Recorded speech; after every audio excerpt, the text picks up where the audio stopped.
Once again, I am before you. I am the oldest speaker, R.K. Sinha. Regularly, I am talking to you people, and I am before you once again with some new idea. So many people are discussing among themselves. Who is Brahma? Who is Brahma? Who is Vishnu? Who is Lakshmi? Who is Saraswati? Everybody are going on talking on these issues, and they are being made fool by our so-called gurus. अब इसमें आ जाइए, मैं एक शुरू करता हूँ. आपने बहुत अच्छी तरह से सुना होगा, गुरुर् ब्रह्मा गुरुर् विष्णु गुरुदेव महेश्वर गुरु साक्षात परम ब्रह्मम तस्मै श्री गुरुवे नमः. और इसको इतना सुंदर ढंग से लोगों ने डिफाइन किया है, इतना बढ़िया ढंग से आपको उल्लू बनाया गया है कि गुरु ही ब्रह्म है, गुरु ही विष्णु है, गुरु ही महादेव है. इस साक्षात ब्रह्म को प्रणाम करो. समझ में आई बात? क्या है? इस श्लोक से ये दिया गया, so called agent in between you and the God. The God, who is God? Generator, operator and destroyer. God means generator, operator and destroyer. क्यों ये नाम रखा गया GOD? GOD इसलिए रखा गया कि संस्कृत का कहीं ना कहीं मिश्रण था इटालियन भाषा से और आंग्ल भाषा से. वहां से वो लोग इसको लिए हैं, क्योंकि ये हिंदू सभ्यता में, हिंदुत्व में जो था, यही गॉड की परिभाषा है, भगवान की यही परिभाषा है कि एक बनाने वाला होता है, जन्म देने वाला होता है, एक पालन करने वाला होता है और एक नियंत्रण करता होता है, कंट्रोलर होता है. इन्हीं तीन को लेकर के अंग्रेजों ने भी अपने भगवान का नाम दिया गॉड. तो वहां पर भी है जनरेटर, ऑपरेटर, डिस्ट्रॉयर. यहां पर भी वही है, लेकिन इसमें बड़ा चालाकी से बीच के कुछ एजेंट, माफ कीजिएगा अगर आप लोगों को गुरु पर श्रद्धा हो तो मुझे माफ कर देंगे, कि मैं उसका अधिकारी नहीं हूं कि आपके आस्था और विश्वास को मैं कहीं चोट पहुंचाऊं. लेकिन जो इसका अर्थ मुझ जैसे बेवकूफ़ को जो मिला, वो मैं यही बताऊंगा कि जो एजेंट बीच के लोग थे, इन्होंने इसका अच्छा ढंग से डिफाइन कर दिया. गुरुर् ब्रह्मा गुरुर् विष्णु गुरुदेव महेश्वर. गुरु ही ब्रह्मा है, गुरु ही विष्णु है और गुरु ही महादेव है. ऐसे गुरु को साक्षात ब्रह्म को प्रणाम नहीं, कतई नहीं.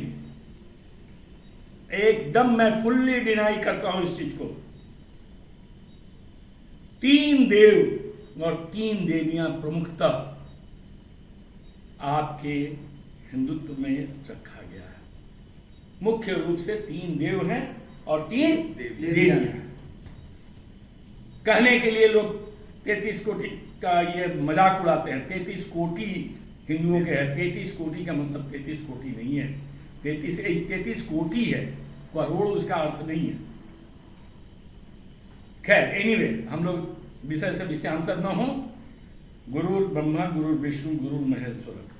ऐसा शख्स जो हमको हमारे ब्रह्म से मिलाना, जो हमको हमारे विष्णु से मिलाना, जो हमको हमारे शिव से मिलाना, वही हमारा गुरु है. अर्थात तीनों जो स्वभाव है, तीनों जो नेचर है, वो मेरा अपना है. मैं स्वयं ही ब्रह्म हूं, मैं स्वयं ही विष्णु हूं, मैं स्वयं ही महादेव. क्योंकि अब इस पर आ जाइए, एक एक शब्द का विश्लेषण करते हैं, एक एक देव और देवियों का विश्लेषण करते हैं. क्या है? पहला ब्रह्म है. ब्रह्म मतलब जन्मदाता, जन्म देने वाला. तो किसी भी चीज का जन्म बिना बुद्धि के नहीं हो सकता है. इसलिए ब्रह्म के साथ किसको जोड़ा गया? सरस्वती को. क्योंकि सरस्वती ही है बुद्धि की देवी. तो बुद्धि की देवी को ब्रह्म के साथ जोड़ा गया, तो सृष्टि की संरचना हुई. अब आ जाइए दूसरा, पालन करना. क्योंकि कोई भी प्रोजेक्ट हो, कोई भी कार्य हो, कोई भी आपका गोल हो, उसका जन्म तो ले लिया आपके दिमाग में, लेकिन उसको पालन भी करना पड़ेगा, उसका संचालन करना पड़ेगा। तो इस संचालन में कौन आता है? विष्णु। संचालन के लिए भैया मुद्दा चाहिए, पैसा। बिना पैसा के ठन ठन गोपाल हो जाएगा, संचालन नहीं चलेगा। तो वहां पर क्या किया गया? लक्ष्मी को लाया गया, जो धन की देवी है। धन की देवी को लाया गया विष्णु के साथ, और कहा गया कि चलिए आप संचालन करिए। अब आपके पास अपार धन है, आपको जिस ढंग से है लेकर के चलना है, चलिए। संचालन में पैसा का कहीं रुकावट नहीं होती। तीसरा है नियंत्रण करता, जो ये देखे कि अपने सही रास्ता पर संचालन हो रहा है कि नहीं। जन्म तो दे दिया गया, उसके बाद वो चल भी रहा है, सही गति से चल रहा है या कहीं टेढ़ा मेढ़ा हो रहा है, तो एक आदमी थर्ड आई से उसको नियंत्रित कर रहा है। थर्ड आई इंस्पेक्शन कर रहा है कि जो चला जा रहा है उसमें से कैसे जा रहा है, कहाँ गड़बड़ हो रही है। तो नियंत्रण बिना शक्ति के नहीं होता है। Yes sir. क्योंकि नियंत्रण हमेशा अथॉरिटी चाहता है, और शक्ति स्वरूपा माँ गौरी उनके साथ अटैच्ड है। तो यही तीन देव हैं, यही तीन देवियां हैं जो हमारे हिंदुत्व में मुख्य बताया गया है। वो किसी और के लिए नहीं बताया गया, कहीं और के लिए नहीं बताया गया, कोई और ठिकाना नहीं बताया गया। उन तीनों के लिए हम खुद ही स्वयं हैं। इन तीनों का गुण मेरे अंदर है। हम जन्म भी देते हैं। जन्म का मतलब ये मत समझिए कि केवल बालक पैदा करना, बच्चा पैदा करना। जन्म का मतलब प्रोजेक्ट कोई भी हो, कोई भी कार्य हो, कोई भी हम नए गोल पर चलते हैं, नया गोल निर्धारित करके चलते हैं, तो उसका भी जन्म हमारे दिमाग में होता है। और वो ब्रह्म स्वरूप होना चाहिए। ब्रह्म स्वरूप का मतलब क्या हुआ? शुद्ध नियत, मतलब जहां टाइम शून्य हो, जहां टाइम शून्य हो। टाइम शून्य का फिर अंदर एक परिभाषा और लीजिए। टाइम शून्य का मतलब जहां आपका दिमाग कॉन्सेंट्रेटेड हो। टाइम शून्य तभी हो सकता है जब आपका ये एक जगह स्थिर हो जाए। There should not be any in between motion. Relative motion कहीं नहीं होना चाहिए कि आप सोच कहीं और रहे, गोल कहीं और है, कर कुछ और रहे। जहां पर तीनों स्थिर हो जाए, आप स्व केंद्रित हो जाए, वही है ब्रह्म काल। क्योंकि ब्रह्म का उम्र नहीं है, ब्रह्म अनंत काल के लिए है। तो जब आप अनंत काल की अवस्था में आते हैं, जब आपकी पूरी दिमाग एक जगह स्थिर हो जाती है, तब जो आपका गोल होता है, तब जो आपका प्रोजेक्ट निकलता है आपके मन से, तब जो आप जन्म देते हैं, भले ही वो शिशु का भी हो। शिशु भी ब्रह्म काल में अगर जन्म लेता है तो शिशु महान होगा। तो वो वहां पर ब्रह्म का स्वरूप हमारा हो तो हम अच्छा से जन्मकर्ता हो सकते, जन्मदाता हो सकते, तो हम ही ब्रह्म हैं। उसके बाद जन्म देने के बाद हमारी जिम्मेवारियां नहीं खत्म होती है। हम विष्णु स्वरूप में आकर के उसका पालन करते हैं। विष्णु स्वरूप क्या है? साम दाम दंड भेद, ये चारों में निपुण, जब जैसा तब तैसा करते हुए उसको संचालन करना है।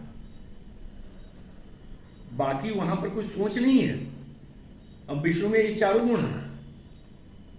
राजनीति के महान पंडित, साम दाम दंड भेद, और यही जन्मकर्ता को भी चाहिए। संचालन में जब आ जाए, संचालक बन जाए, तो उसे ये सारे गुणों के साथ उसको लेकर के एक सही ट्रैक पर चलना है। और जब नियंत्रण करना हो, कहीं दाएं बाएं हो रहा हो, जब आपकी गोल जो है वो दिशा विहीन हो रही हो, दिशा भटक रही हो, तो जहां पर भी लूप होल्स हो, जहां पर भी लीकेज हो, उसको बंद करने का काम महेश्वर स्वरूप में जब आप करेंगे, आप तीसरी आंख खोल करके जब देखेंगे, तब आपको महेश्वर का स्वरूप होगा। मतलब अर्थात तीनों देव और तीनों देवियां मेरे अंदर ही अवस्थित है। और इन तीनों गुणों को हम धारण करके जब किसी भी कार्य का संचालन करते हैं, तो अति सुंदर, अपूर्व, अद्वितीय कार्य होता है। अतः इससे कहा जा सकता है, अहम ब्रह्मास्मि, अहम ब्रह्मास्मि, अहम ब्रह्मास्मि। मैं हूँ योगाचार्य डॉक्टर गोपाल वर्मा। हर रोज आपको कुछ ना कुछ नया